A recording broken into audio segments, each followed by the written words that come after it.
Welcome to Politics Done Right. I'm Egberto Willis, your host. We are going to have a great show for you. Good morning, Houston. Buenos dias, mis hermanos. Good morning, my brothers and sisters. How is everybody doing this morning? I trust all is good. I trust all is good. Good morning, El Señor. Tori Mercer. How is everybody doing? How is everybody doing? We are going to have a great show for you today. We are going to have a great show for you today. Anyhow, folks, what are your thoughts about what's happening in with the debt ceiling? And by the way, that's not our topic for today. It's just that last night the Senate officially, without any troubles, with 11 attempted amendments that failed, got the debt ceiling solved. It's something we said was going to happen anyway, right? That's what we said. We know they were playing with us. They were getting us all excited about things not working, but we always knew that something was going to work, and it totally did, But anyhow, folks, the telephone number is 713-526-5738. We have a fairly long interview that I want to sort of but tell you a little bit about first. There's this police officer, became professor, and he had written a book about race and policing, etc. So I wanted to talk to him. I spoke to him, wrote an article about him at the Daily Kos. The people at the university saw it, and they weren't too happy with him, and anyhow, they put him on notice, etc. Well, it turned out that they held on to him, but things happened again, and he called me up and he said, I think I'm being canceled for being for putting out some conservative ideas, etc. And I said, you know what? I don't believe in anybody canceling anybody. It's a free country. We should be able to talk. So did an interview with him, and I want you to listen to that. But before we get started, I want to ask Howard, how are you doing this morning? Mr. Jack Van Bibbers, how are you guys doing this morning in the control room? Good morning, Egberto. We had a little patriotic open this morning. That was different. It felt good. I felt like it was back in 1975 when stations didn't necessarily run 24 hours, and just as they're about to start, they played the national anthem. Yeah, absolutely. So I saluted my radio, man. Man, I felt so patriotic. I saluted my radio. You saluted your radio, sir. That was great, and I actually like the what do you call it again? The version that you played. There's another words for version when you're talking about music. I can't remember what it is, but I like what you played. That is from the U.S. Army Corps. Oh. I found that in my collection. I went, I got to play this in the morning for Egberto. Did you? Well, thank you. On his show. Well, thank you, sir, because, we are all patriots here. Actually, Howard, we are the real patriots. Right, Jack? Right. I caught Jack off. I caught him off guard. Were you drinking coffee or were you eating a donut or something, Jack? No, I just sat down from the mic and then you called me back. Yeah, I'm doing fine as frogs here, Egberto. Well, mira, senor, we have to go get our breakfast, senor. I'll talk to you after the show on that. All right, pretty. Look, how do we go? It goes like pretty pronto, like very soon, pretty pronto. Andale, eso mi amigo. Anyway, folks, title of the show, most of SCOTUS supports business over workers. There was an 8-1 decision yesterday that surprised me. Sotomayor voted in favor. Kagan voted in favor. I am lost. Maybe we'll get to that, but even if we don't get to that, just remember that you can go to politicsandright.com/newsletter to get the full story of whatever we don't get to cover here that was supposed to be covered today. Folks, remember that you can reach us at 90.1 FM Houston. Tune your radios to that channel. You can also download the TuneIn app at Android or Apple stores. Go to kpft.org to listen live. And you can say facebook.com/KPFT Houston, not to just listen to the program, but to also watch the program. That's facebook.com/KPFT Houston, or you can watch it on YouTube by going to politicsdoneright.tv. Politicsdoneright.tv. We have a great show in store for you. Let me go ahead and get that interview started, and then we'll come back. And when after that interview, I want to hear from you guys. 713-526-5738, extension numero dos. Extension numero dos. Here we go. And I said here we go a little prematurely. Here we go now. Welcome to another edition of Politics Done Right. Today, I'm honored once again to speak to Dr. Will Moravits. He's an adjunct professor of political science at Texas State University. For 3 years, he was a police officer for the city of San Marcos, Texas, having graduated top cadet from the Basic Training Academy of the University of Texas at Austin, my alma mater. He holds a Master of Arts in Political Science from Texas State University and a PhD in Public Policy and Administration from Walden University. He is a native of Uvalde, Texas. Senor Moravits, welcome to Politics Done Right once again. How are you doing today? Very well, sir. Thank you for having me again. Well, absolutely. I think the last time you were on, we were discussing, I don't remember if we were discussing gun controls or what, but you came from the conservative point of view. And of course, I come from a very progressive point of view. But one of the things that we always stressed and the mutual respect comes from that we believe everyone has a right to their opinion, have a right to their speech, and one should not be penalized on either side or on any side for what they believe in. You contacted me recently and said, guess what, Egberto? I think we have something to talk about. Cancel has hit me. Tell me your story. Well, when we had our first conversation on your show, I was promoting my book that came out last February, The Blue Divide, Policing and Race in America. And we had a lot of discussions about that. And if you remember at the end of our conversation, I mentioned to you that oftentimes I show in my classes, when we talk about this issue, I show the old Chris Rock video, How Not to Get the Ass Beat by Police, from the old Chris Rock show that he had, I don't know how many years ago it's been now. It's been a while. And I show that because for a couple reasons. He's funny, right? Laughter. I think people remember things better when they're laughing. And there's, even though it is funny, and at the end it gets a little bit comical, for those, that have seen it, I'm talking about where it starts talking about, a mad, angry woman, don't drive with a mad, angry woman because you never know what she'll say when you get pulled over. But leading up to that, there's some really good tips, be polite, respectful, hands on the wheel, don't, just different things. And I show it to him just in the sense for the classroom to kind of laugh, but also to kind of bring down the level of seriousness, kind of add some levity to the situation. But I do think it's a good video for them to kind of understand. And you wrote about that, I think, was it the Daily Kos? I think right. And somebody in my former employer, St. Philip's College, some employee, I'm not sure if they were an administration or what, but an employee brought it to the attention of the college that I was showing this video, and also that I was calling myself professor with a little p, and that I don't have that rank. And I try to explain to them, I got called into a meeting with HR and one of the vice presidents about your article. And for about a week there, I wasn't sure if they were going to renew my contract, because they have to let you know by the end of March. And this was middle of March when this happened last year. And they did. And basically what they told me is make sure you don't put yourself off as a professor. I'm an instructor. So even though I have a PhD, and I explained to them that Texas State, where I've worked since 2018, everybody gets called professor in common language, right? You don't make that distinction. You do in rank.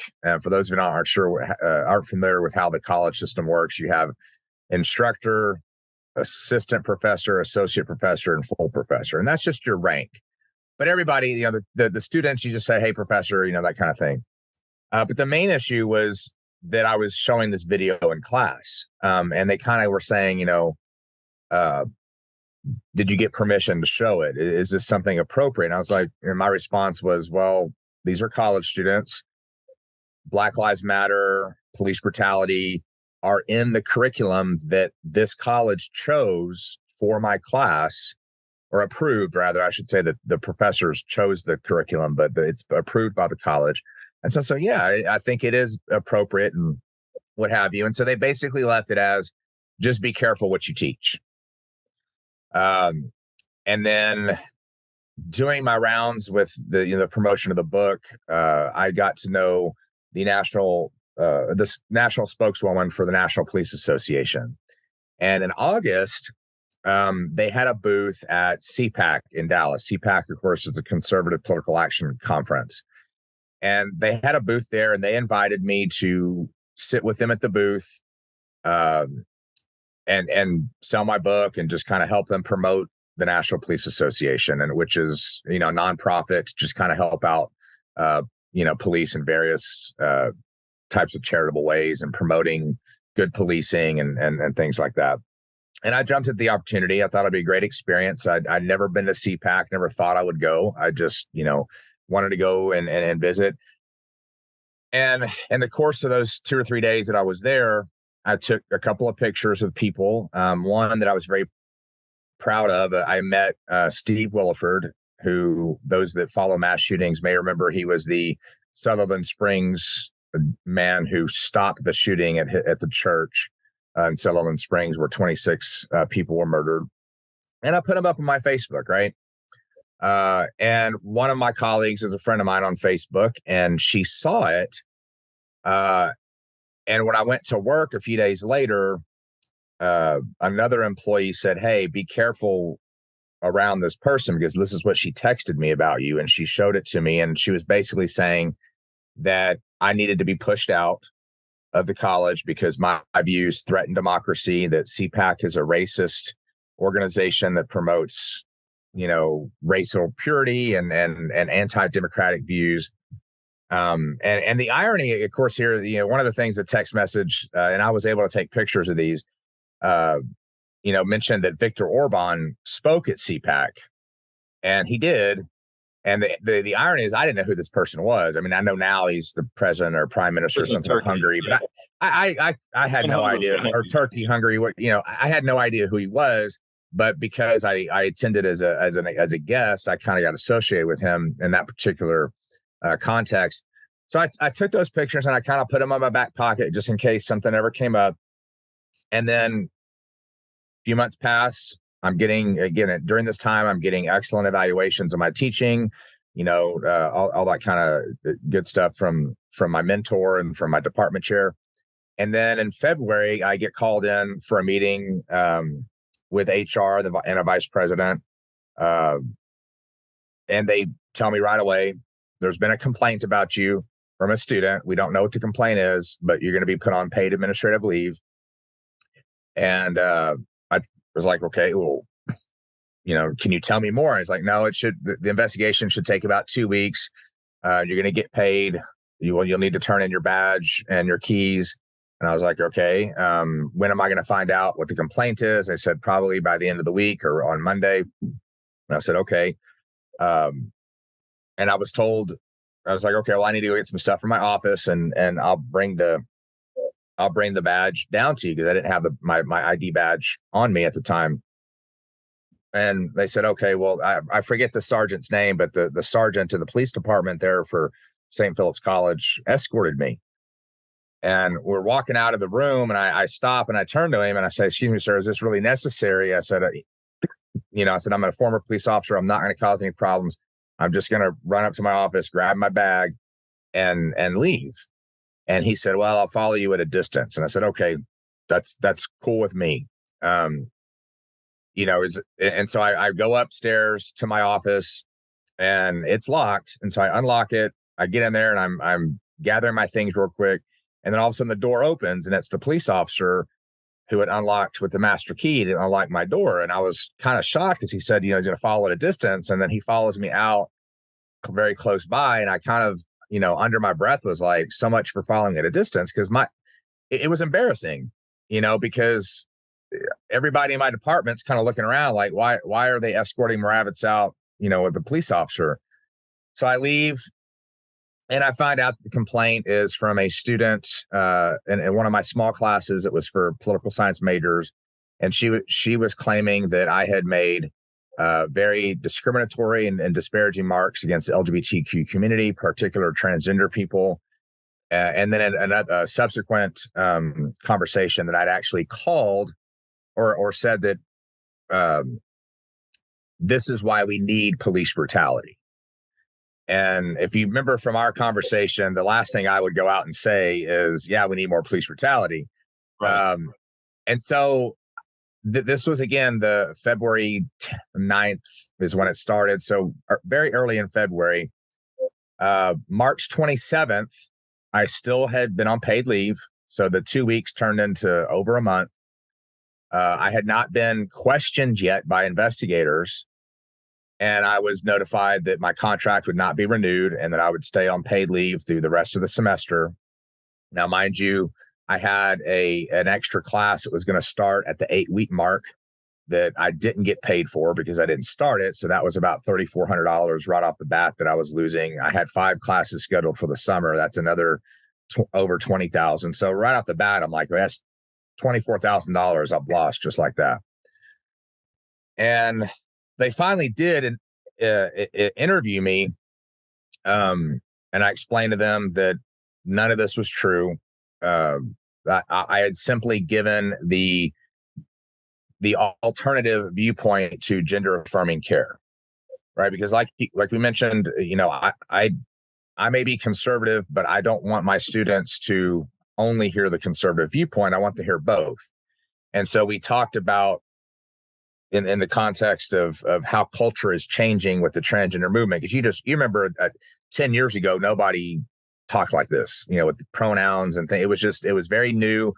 It really started after Obergefell versus Hodges when the same-sex marriage case became nationalized, where all states had to recognize same-sex marriages, when it really kind of hit fast forward on the trans movement.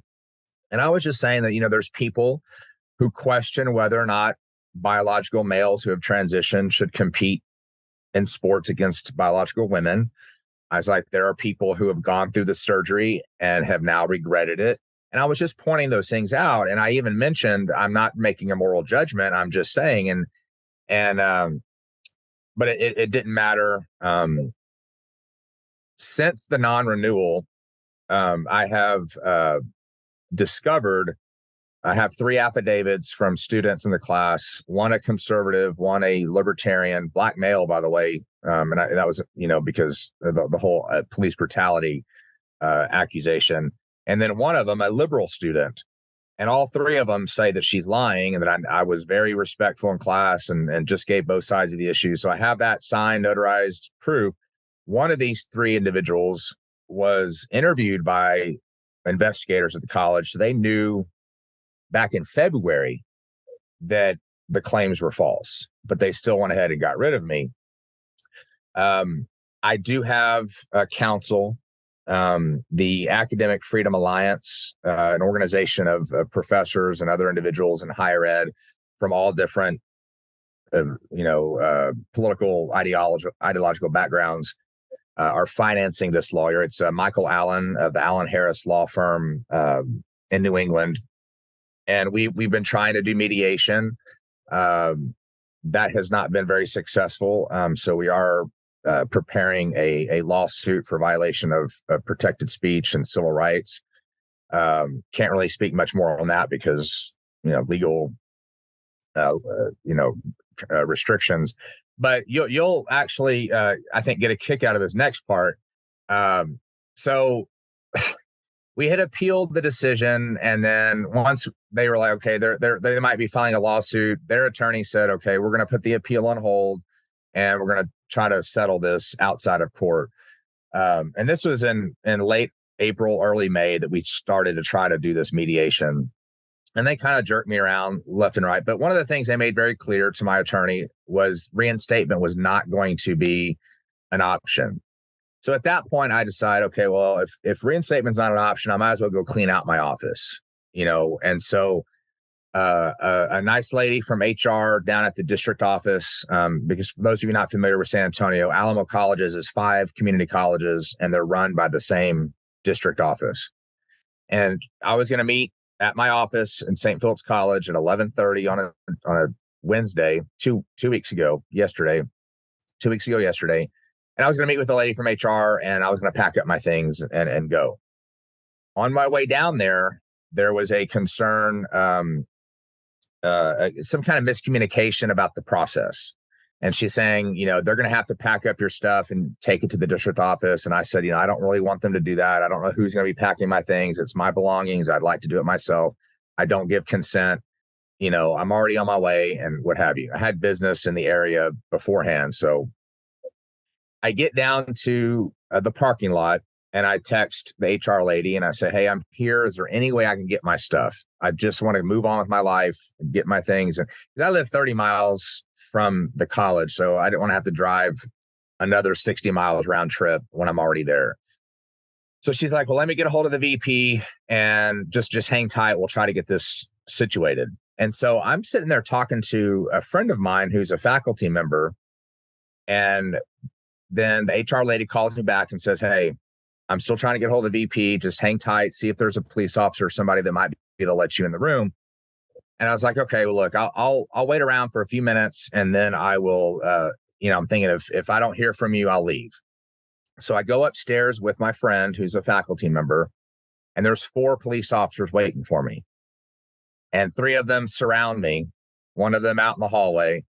And they're basically saying you have no right to be here. You need to leave campus. And I try to explain them again. One of them was a sergeant again. And I reminded him, I'm an ex-cop. This is during police week, Roberto. I'm actually wearing a police hat at the time. It's a 9/11 hat from NYPD for the 23 officers killed. And I tell him, I was like, look, you have no legal authority to remove me from a public space and a public building, especially when I'm here at the invitation of HR and a colleague, or now, a former colleague.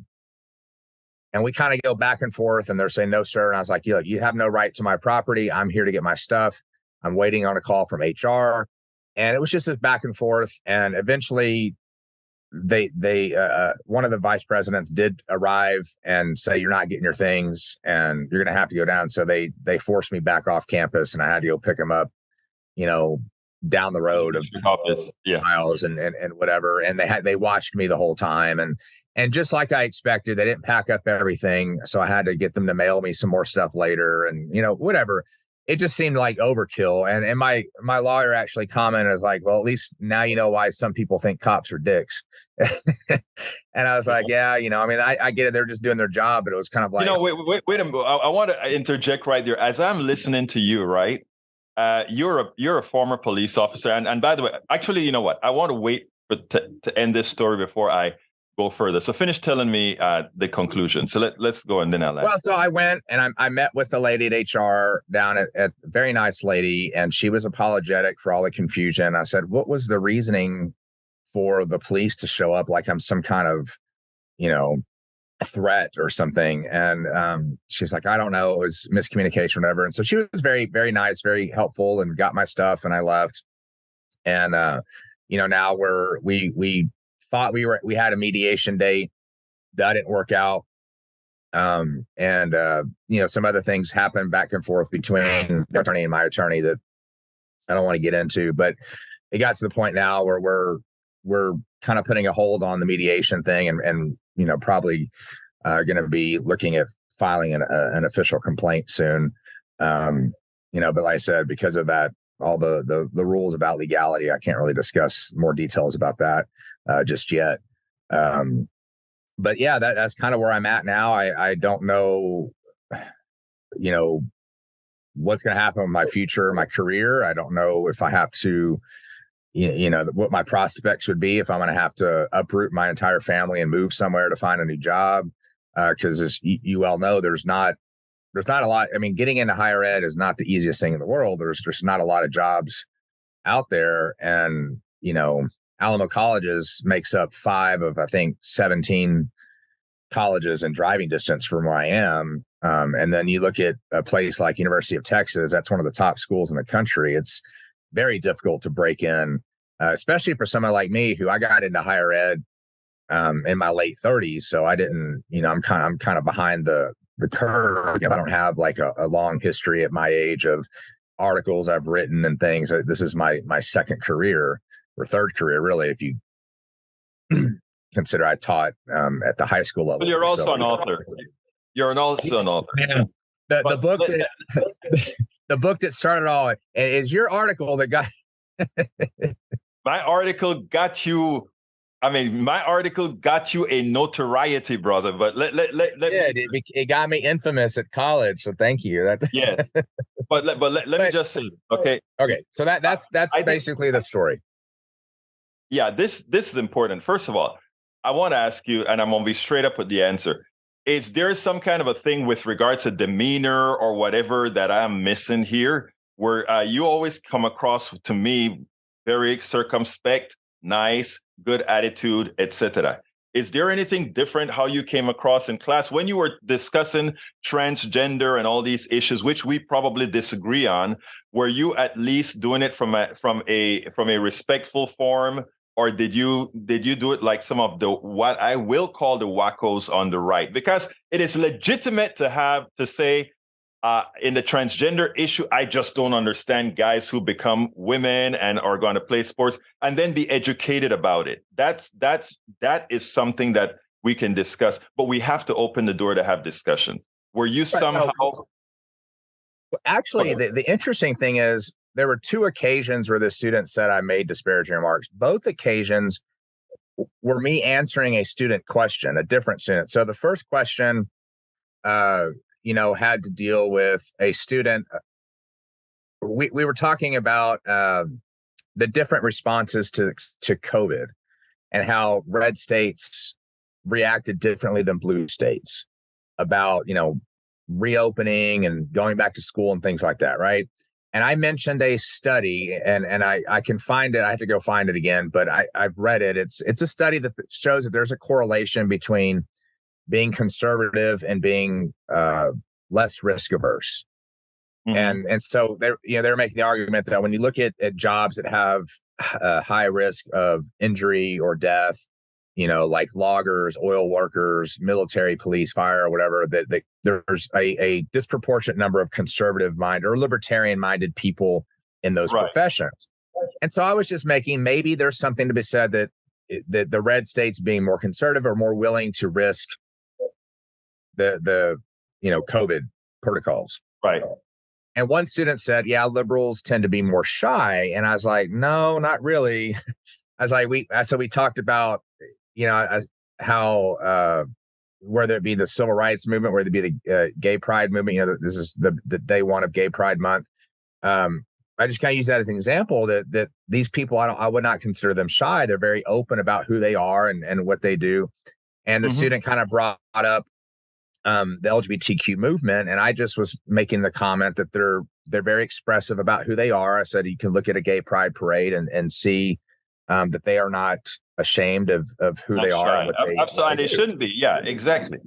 And that's kind of like where the conversation started. Another student said, well, it was a little bit older, and he made the comment, I don't understand all this language with the pronouns and stuff. Right? He was in his mid-20s, and I tried to explain to him kind of the progression and culture of how this has changed in the past 8 to 10 years.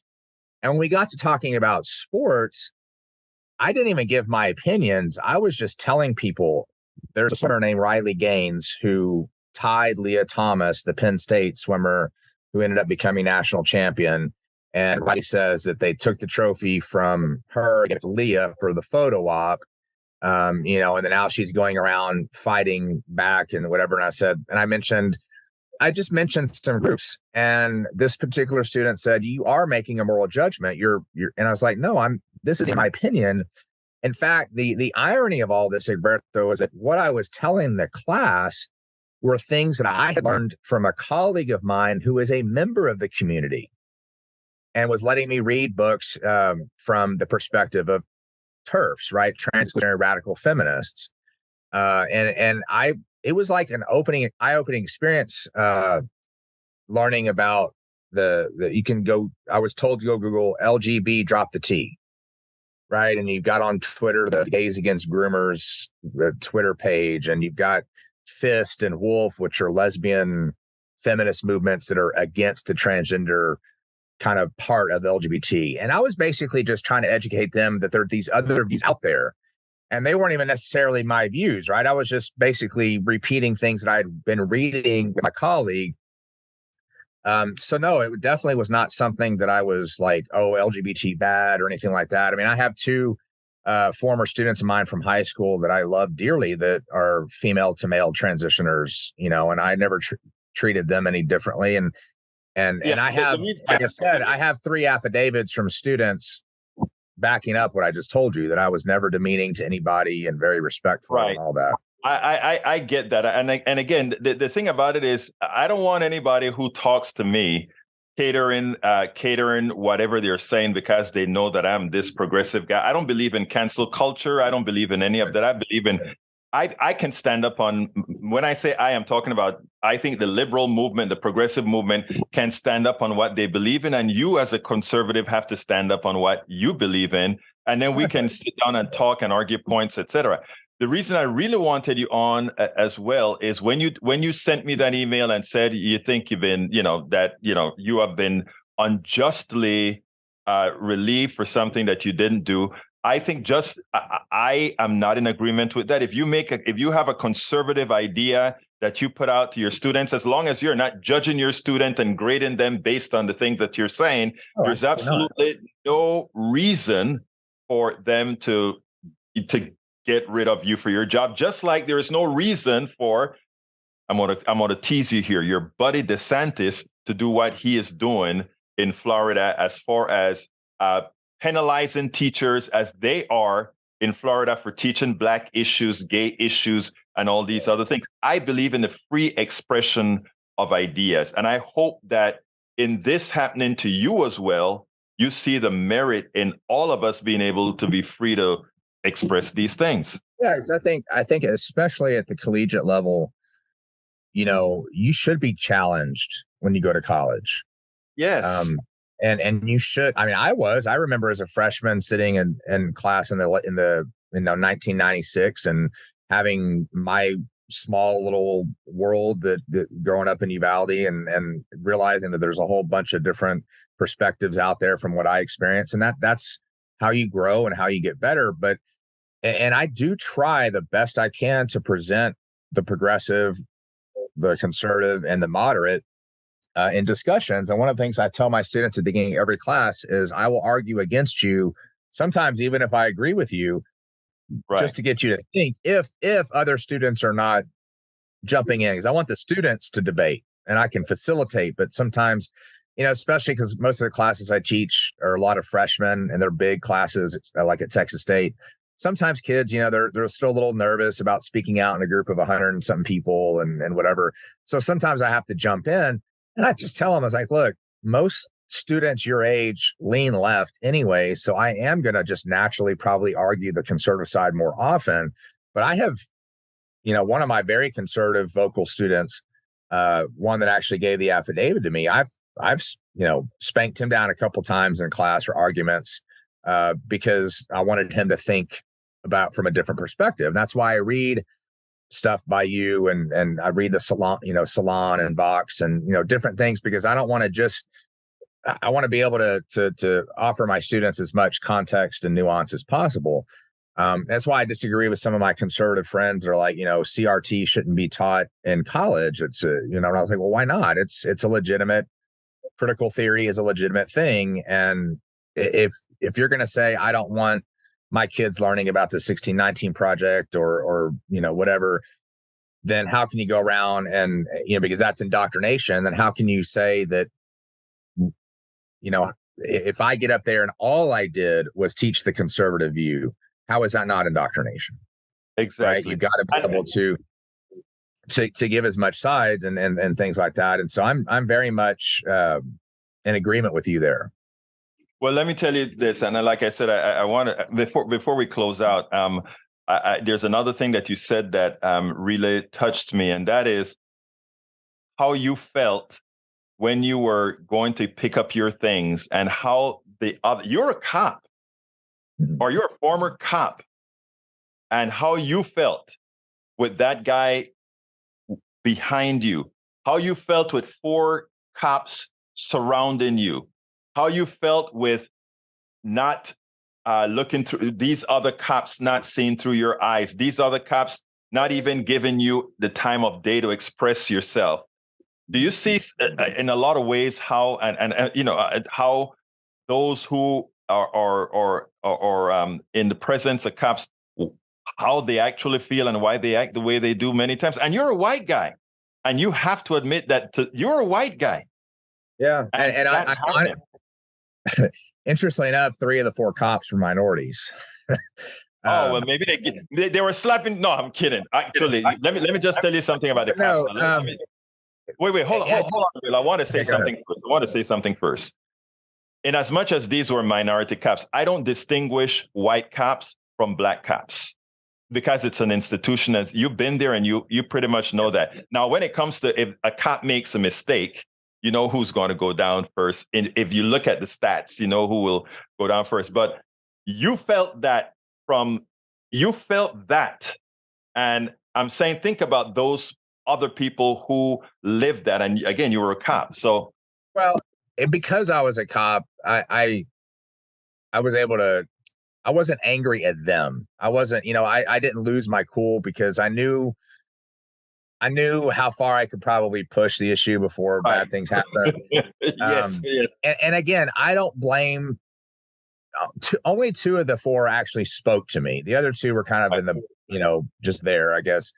And my only problem is I get they were just doing their job. That the vice president was saying he's not to be here, but I could definitely see the wheels turning when I told the sergeant, "Show me the legal power you have to remove me." And HR invited me down here because then he got on the phone and was like, "Okay, wait a minute."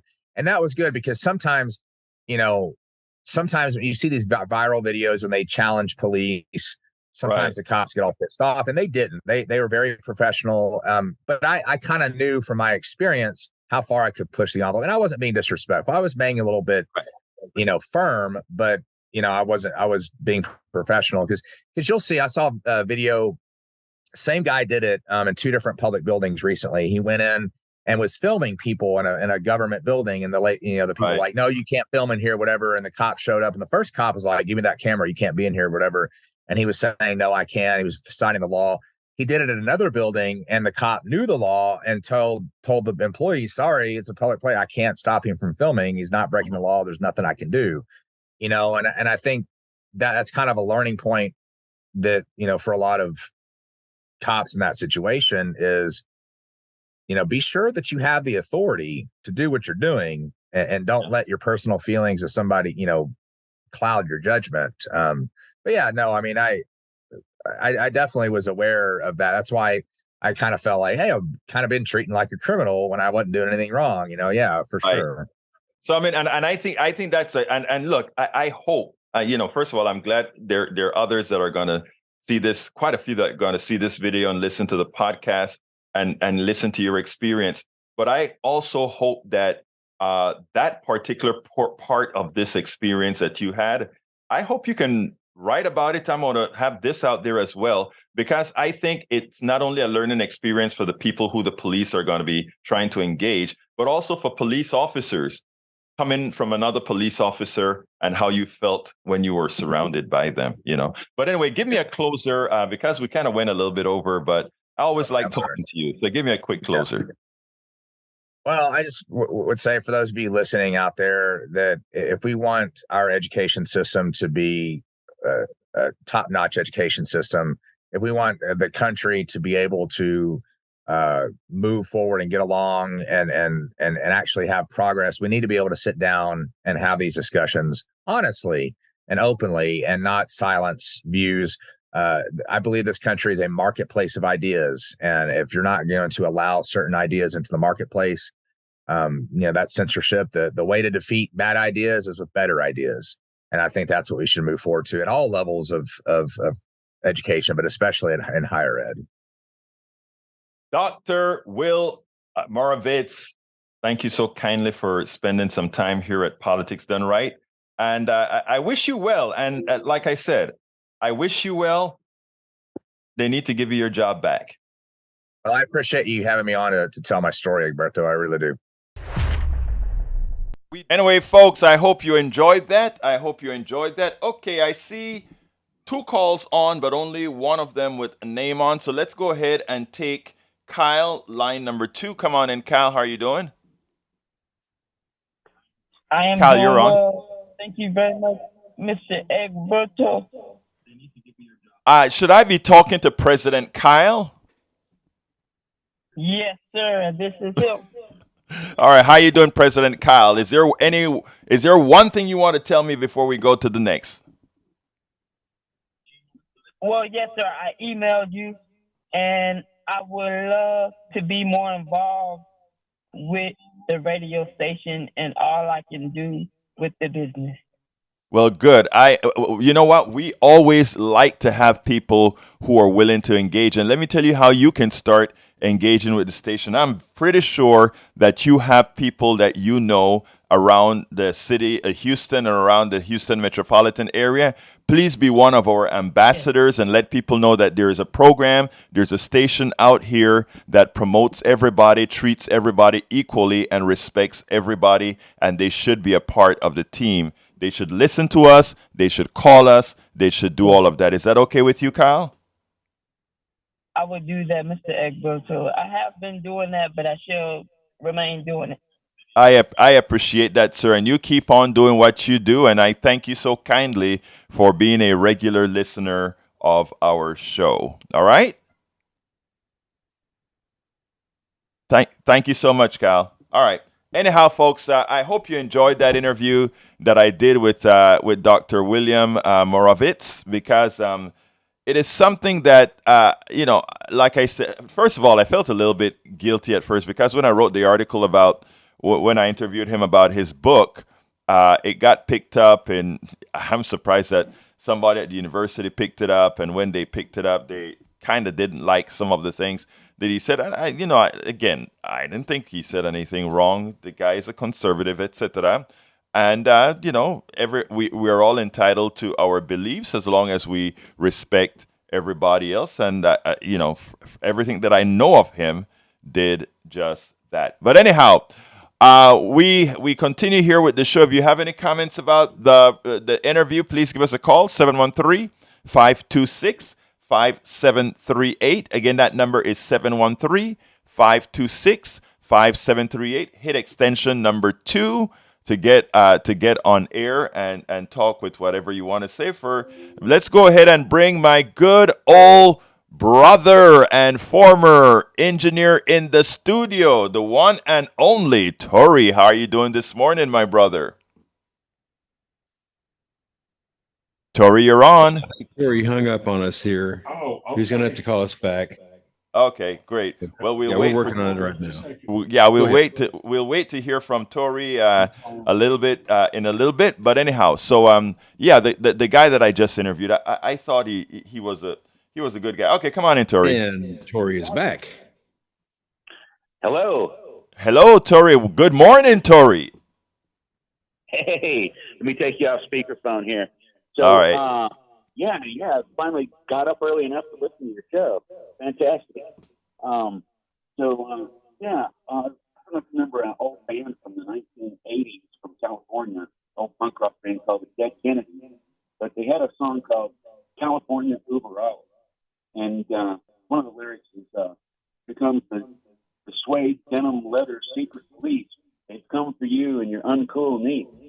And so it's all about the PC culture, starting in California, mainly Northern California, centered in Berkeley, way back in the 80s.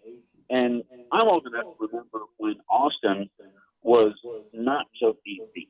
I mean, it was very civil libertarian. And It was like the civil libertarian center of Texas. You could go swimming naked in Lake Travis and, no problem. Hippie Hollow. Remember Hippie Hollow? Oh, yeah. I've been there 100 times. And so I remember when Hippie Hollow was on the other side of Lake Travis. And yes. There was no a gate, and it's just now it's called. It used to be called Paleface Park, and I don't know, it might still be, but that was where Hippie Hollow originally was. But anyway, Austin has transformed in a lot of different ways. We know about gentrification, but it's also become a lot more like Berkeley. Humorless PC crews, and people that have academic credentials, in one thing, and they think that gives them license to make all these judgments in something else. Like one adjunct professor at a community college I was hanging out with once, I was noticing the African art on her wall, and I was like, wow, that's really beautiful stuff. And it was antique, it was from the 50s or 60s. And she got so ashamed. Oh, I'm so sorry. My dad collected that, and it's now it's cultural appropriation. And it's just like, I wanted to say, you freaking idiot. No, it's not. It's African art, and it's probably made for the consumer, tourist market or the local market, but it's made to sell. So if somebody bought it, and they put it on a wall, and it's art. It's beautiful, and you don't need to be ashamed of that. It's And anyway, so people are making, she wasn't an anthropologist. What does she know about cultural appropriation, right? And it's just like, that's Austin now. Not everywhere, but in certain circles. And there's a lot of academic circles in Austin. And, it's just like part of the dialectic process, just like you're thinking about the debt ceiling this morning. It goes back and forth. It's this way, then it's that way, then it's this way. And it's like, it's a democratic process. And eventually we're going to get to something stable. But right now we're in this rapid evolutionary phase of this dialectic, this national dialectic on the things that your professor was talking about. And, cancel culture. And, there's a lot of prudes out there, humorless PC prudes. And, me, I'm a libertarian socialist, left-wing libertarian, civil libertarian, NE, old school anarchist. And so, I'm not conservative by any means, by any stretch. But, you want to entertain every point of view, Tori, and that is who we are. And that's what I try to promote, and that's why this professor felt comfortable to contact me and say, "Hey, I want to tell a story." And he didn't go to a conservative station to tell the story. He came to a very progressive dude, and that is, and again, all of that comes from a lot of what you talk about, not being a prude and being able to have a conversation whether people agree with you or not. Yeah, if they can cancel conservatives, they can cancel anybody. First Exactly. Consider that. And the other side of it is that conservatives need to know that they are coalitioning with fascists when they go to CPAC. Just to give the devil's due here, again, the dialectic process, two sides.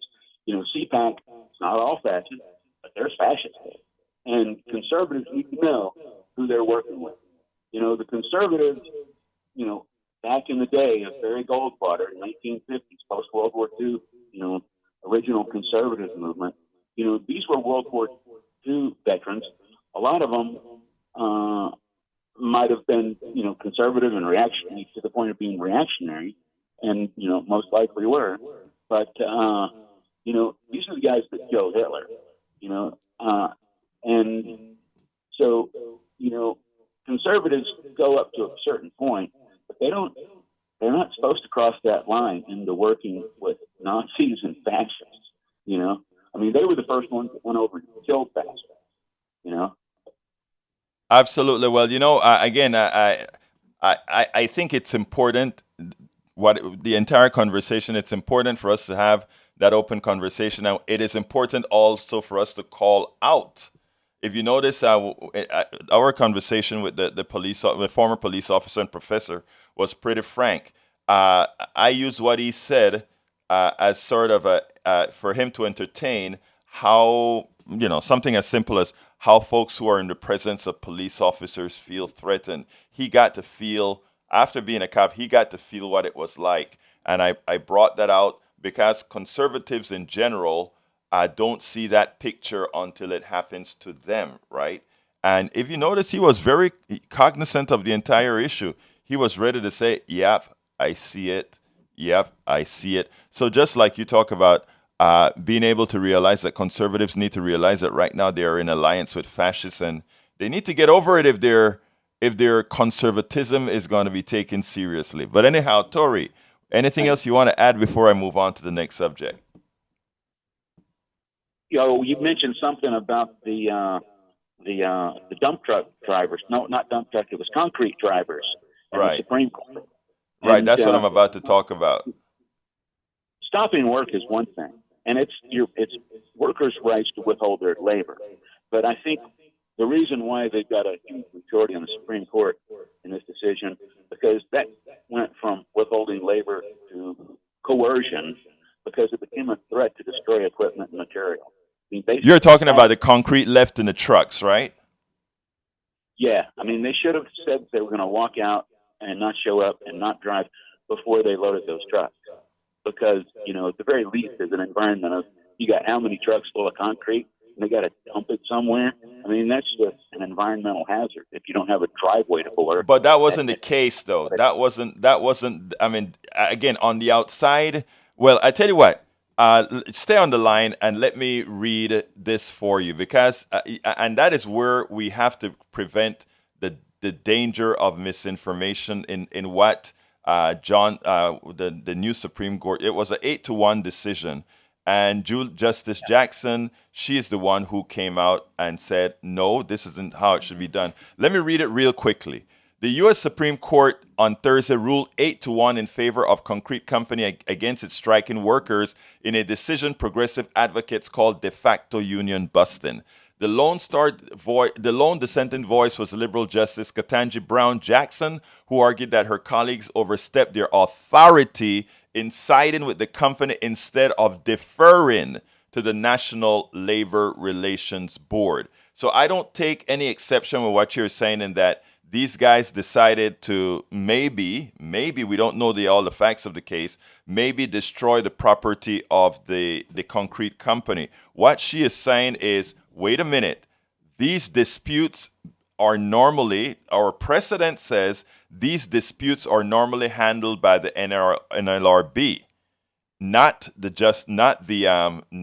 Supreme Court. In other words, they're saying it's overstepped its boundaries. The NLRB should to decide the case, and then after that, you can come ahead and talk to the courts. In fact, if I recall correctly, the Supreme Court, the state Supreme Court in, I think, Washington, actually came out to that same conclusion as well.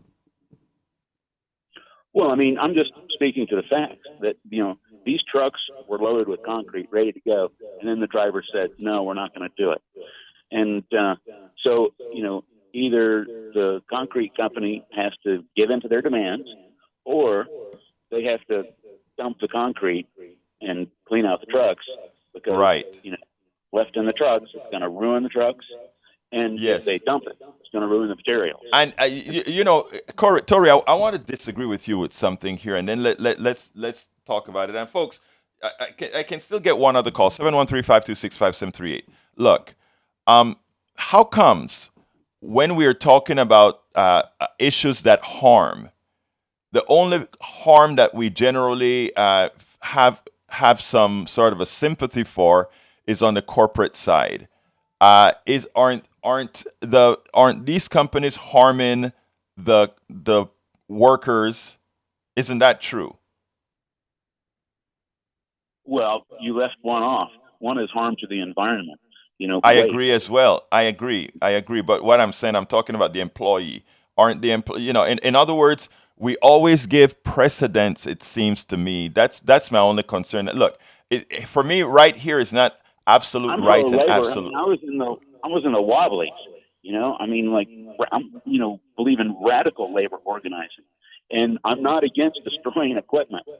For like forest companies, for instance, or pipeline companies. I think fine. If somebody wants to damage that stuff, that's fine.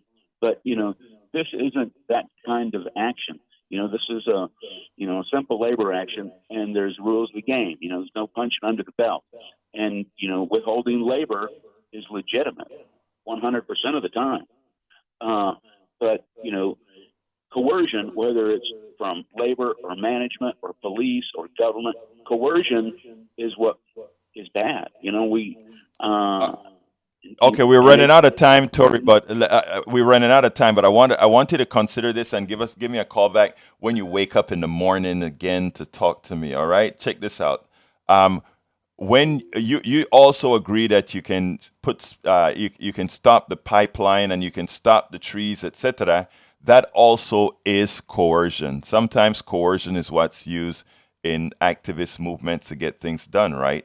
Because when you prevent somebody from cutting a tree and you put in spikes in the tree, that is in fact coercion as well. But brother, give me a closer because I need to close out the show. Yeah. Good luck to the workers. They need to learn from this because you can't threaten. If you're employed at a job, you can't use a bargaining tool in your job, in your employment, if you're going to destroy the equipment.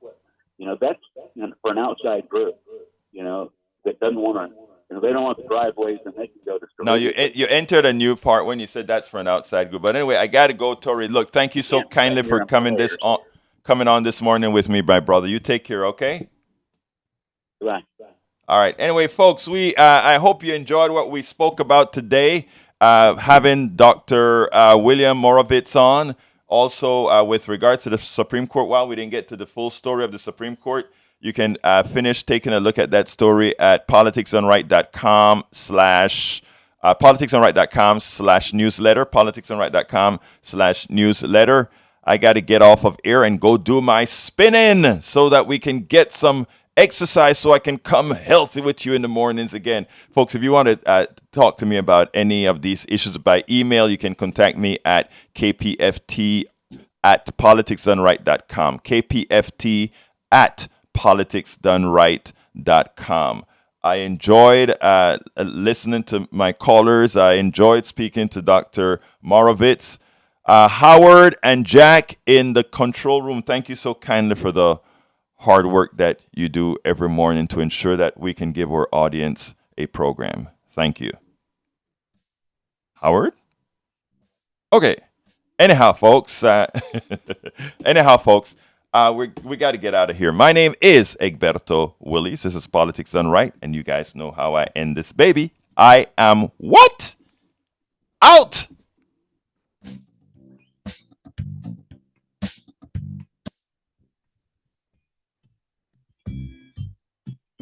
KPFT's 2023 local station board election is here, and we invite you to participate. In order to vote and run as a candidate, you must be a current member by making a minimum donation of $25 between July 1st, 2022 and June 30th, 2023. If your membership has lapsed, go to kpft.org and click donate or call 713-526-5738, option 1 to become a member today. Make sure to give your email at the time of renewal, as this is where you will receive your e-ballot. Visit elections.pacifica.org for the voter guide, candidate nomination package, and nominator registration. Candidate nomination packets must be completed by June 30th. Contact the election supervisor by emailing nes@pacifica.org or leaving a voicemail on 213-635-9363. It's 90.1 FM KPFT, KPFT FM HD1 and HD2 in Houston, and online at kpft.org.